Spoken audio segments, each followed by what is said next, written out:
Hi friends, welcome to Wealthy TV channel. Today we have a very good friend of mine, Dr. Ruhi. Is one of the top surgeons in Malaysia who's going to share her experience in relation to what she has gone through recently with Wall Street and me personally in terms of building a portfolio during the pandemic crisis. So she will share what she's gone through. So with that, welcome. Good afternoon, Dr. Ruhi. How do you feel today? Good afternoon. Very good. Wonderful. Thank you for taking time from your busy schedule. And I'm excited to have this interview or podcast.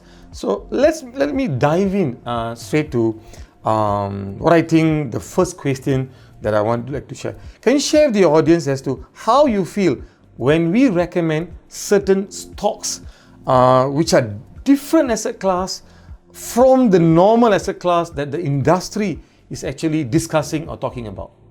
Okay. I think first, when you say different asset class, it was actually an eye-opener for me. Nobody had actually spoken to me about this asset class. And it is, you have to really open your eyes, open your heart to listen. And I think it is always fair to give somebody that chance to tell you about these things. As I mentioned, nobody had talked about this, and I think it is something that you have to delve into and look for, as opposed to it not just landing on your doorstep. Okay, so when you approached me with this, of course I'm a little apprehensive. I have to stop, look at it, think about it logically, look at the facts you are presenting to me, and then make an informed decision. All right. I think it helps that I've known you for about 10 years. 10 years. Yeah. 10 years. But I think we'll be talking a little bit about this, what is in our nature as well, we as human beings. And so for me, this is not my area of expertise. I'm a medical doctor. I practice hand surgery, and we're very meticulous, so we go into the details. But I can't go into financial details, that's not my area. So I have to trust you and leave it to you. But when you talk about these things, I'm like, nobody has talked about this to me, right? So, but because of that long-term relationship we have, we say, okay, fine, let's try it out. Okay, so it seems logical, that thinking process is there, this will probably work, okay, we go ahead with it. So I think the important thing here is to open your eyes and your heart and your mind to listen. Give it a chance. All right, thank you, and I appreciate that. And basing on that, the key thing is long-term business relationship, as I just mentioned, and the trust that you have with Wall Street. You have invested with us in this new asset class. Within few months, you could able to see good results and outcome from this investment. Can you describe the feeling that you had before investing in this asset class, and after going through a few months during this period, how do you feel when you see good results? Okay. All right. So initially when I invested, I was like, this is my hard-earned money. I told Guna, please be careful with my money, right? But actually within a very short space of time, about 2-3 months, is when I started seeing the returns. And, although I said earlier, yes, I trust him, because there's always that, that doubt in your mind. Is it going to work or is it not going to work? Right? That's always it's natural. It's natural. Yeah. But it was quite fast. It was within 2-3 months that we saw a return, and the return was not small. I mean, for 2-3 months, it was about 20-30%, something like that. So I said, wow, okay, this is working.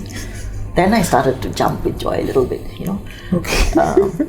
But yeah, so it takes a while. Of course, that initial, doubt is there, as in any investment. But after that, you feel good about it. Wonderful, wonderful.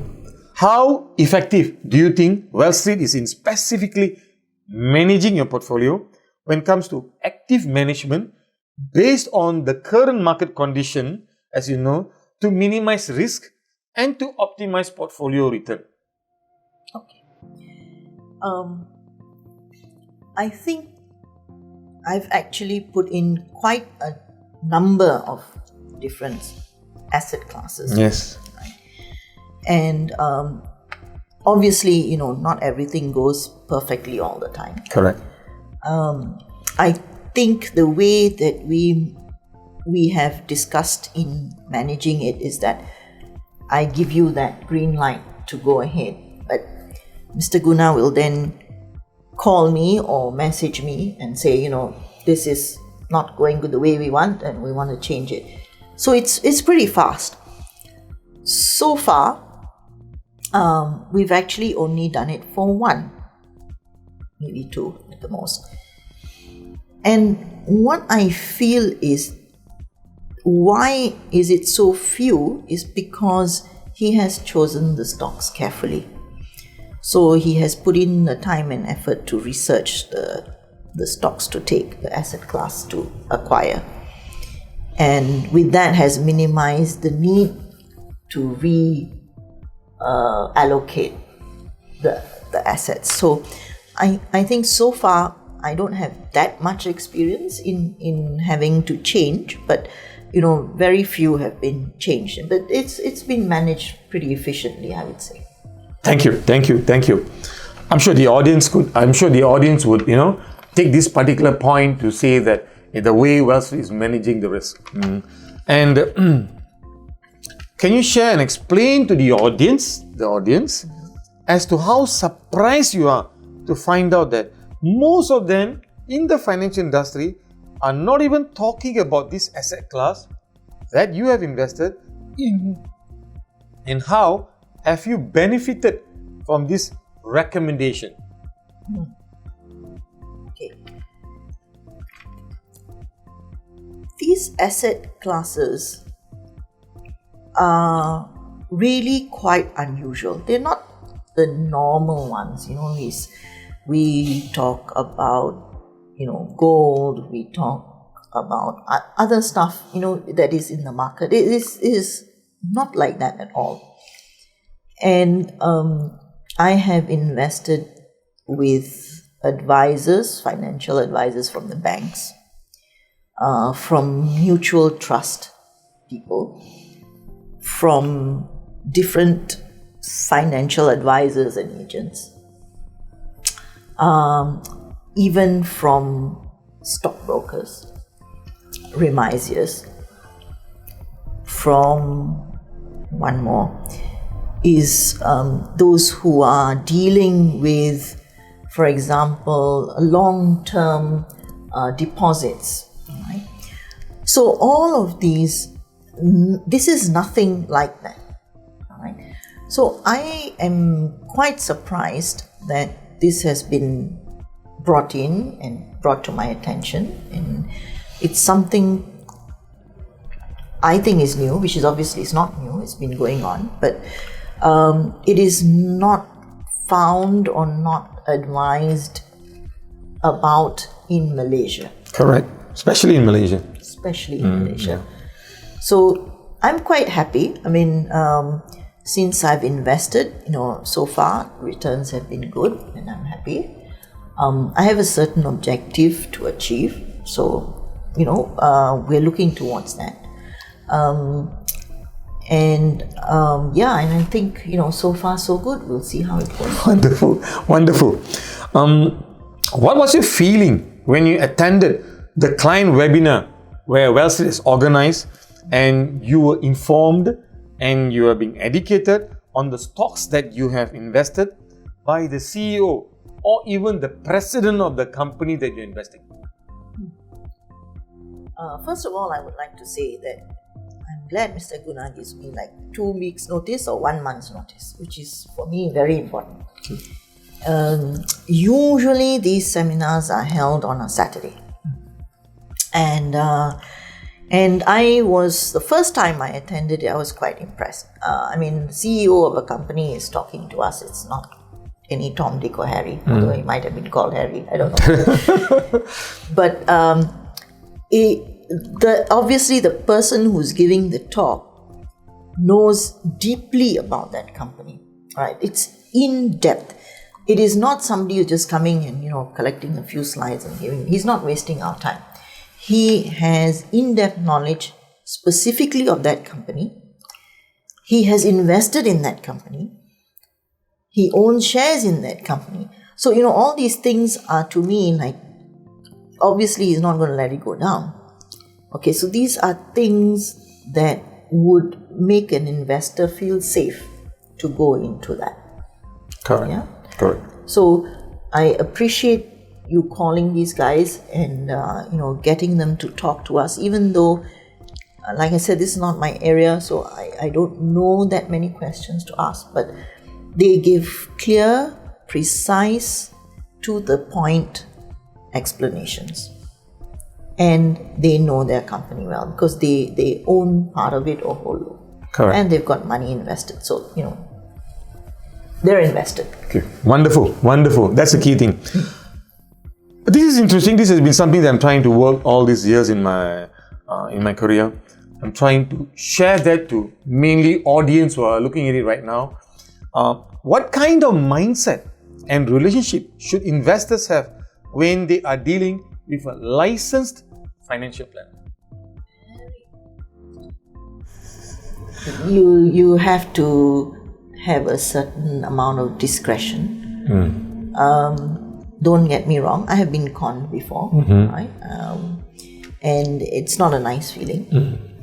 So that has made me a little bit more careful. And I think that's wise. If you've been burnt before, you need to pull out your hand before you get burnt again. But you need to still be open, not close yourself. So I would say open mindset, still be cautious, and do a little bit of research. Now, Mr. Guna has done his research, right? But that doesn't mean we don't do our research, right? We need to still do the research. So, whoever it is that approaches you with this, these are novel ideas, right? Novel ways of investing, at least for Malaysia.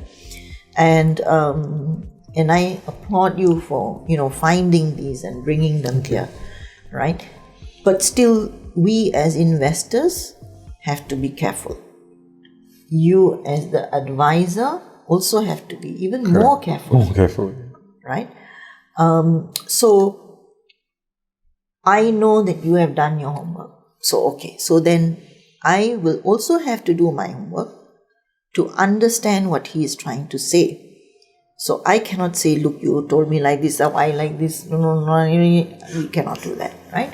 We have to be logical and we have to be calm, emotionally in a stable state of mind. Of course, when the shares goes up, we all go, when the shares go down, so but it is there, but we are emotional as the investors. Okay. But you as the person to guide us have to, okay, hold on, wait. Patience, right? And so we have to listen to that. So we have to be open, we have to do our research, and we have to listen. Wonderful. Sometimes we don't listen. Coming to that later. Okay. Okay. This is something that whatever you are sharing from deep down in the heart will definitely help Well Street. So, audience, how would you differentiate Well Street services compared to financial institutions, banks, and unit trust agent?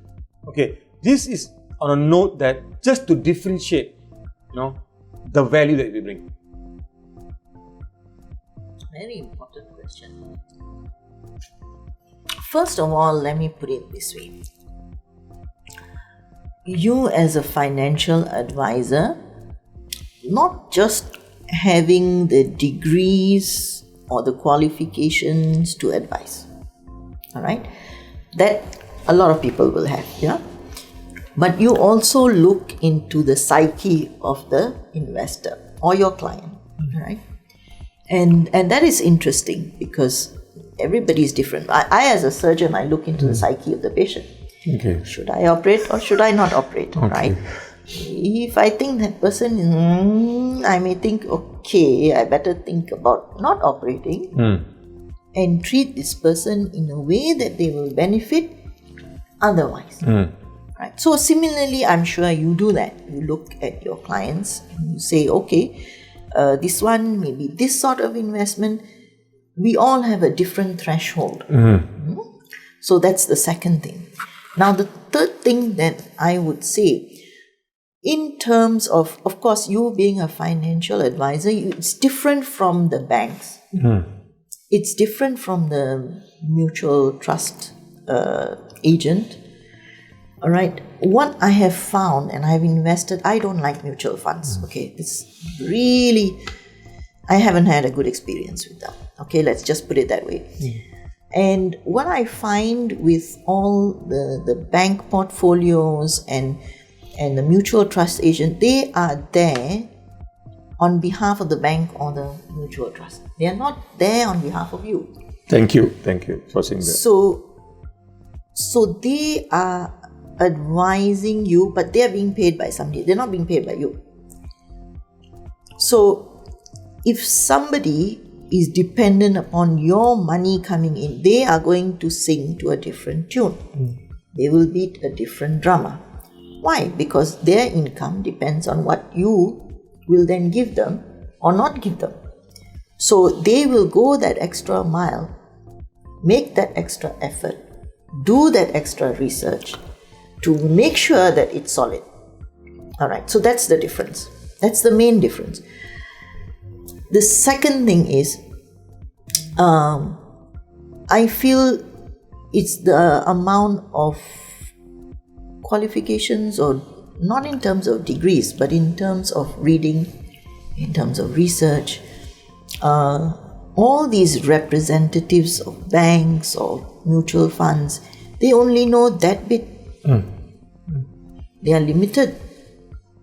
Whereas in Wealth Street, what you're doing is you're giving us a different group of things, right? Very varied, right? I'm not supposed to say what and what. Yes. Okay. But you have to call him. Okay. So,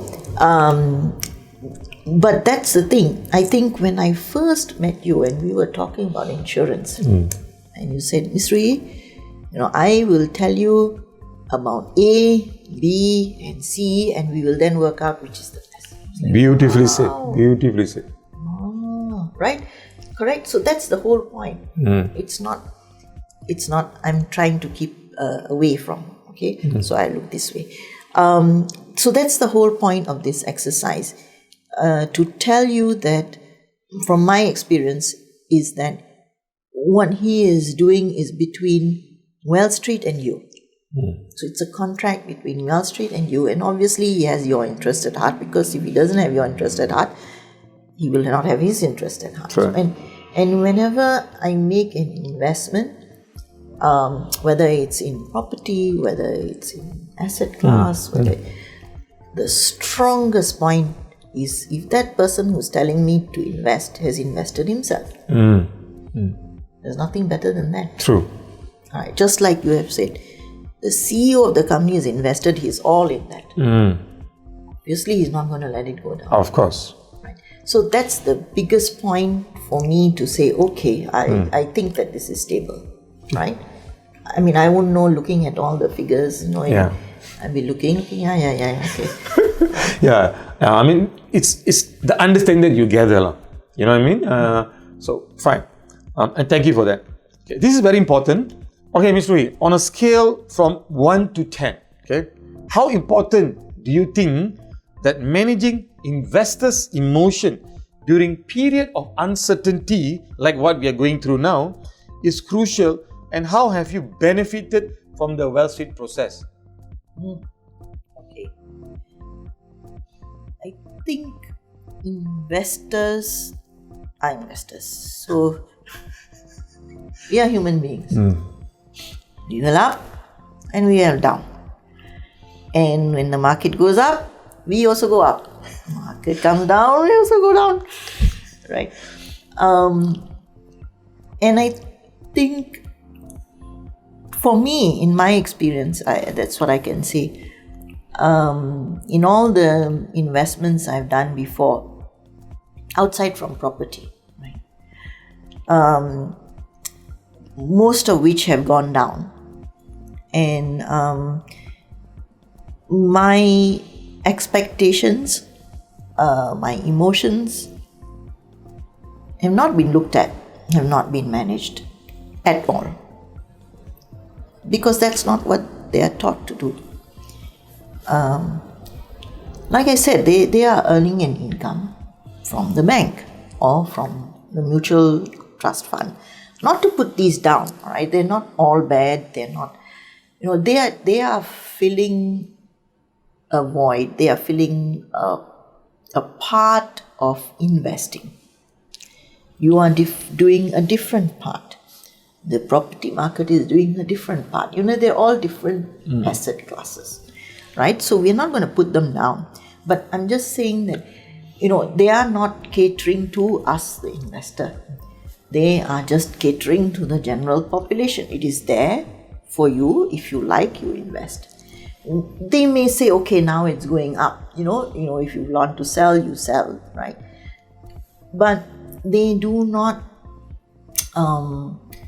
for example, when it goes down, call you and say, you know what, don't sell just yet. Hold on to it. This is going to, outlive this, right? Or when it goes down, they don't call up and say, would you like to invest some more to, balance that out? All this is not done. It is kind of, I'm actually not sure what the fund managers do. They always say, the fund manager is going to look after it.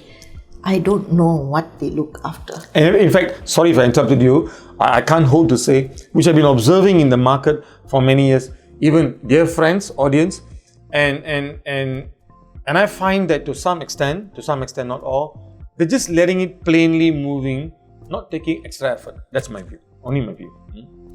So we can only share out. Like I said, I don't want to put them down. I think they have certain things that they need to do as well, right? It's not that they're not doing anything, that's wrong. But I think they have other things to attend to, which is not, and they're not sitting there, like this one going up, this one going down, this one, is it going to go? That's not their prime objective. So the way they deal with things is different. Have they actually dealt with my emotions? Okay, when I did lose some money, got angry with the fellow, which is not right, I know. But, that's a normal emotion, but the way, they're not equipped to deal with that. Yeah. All right?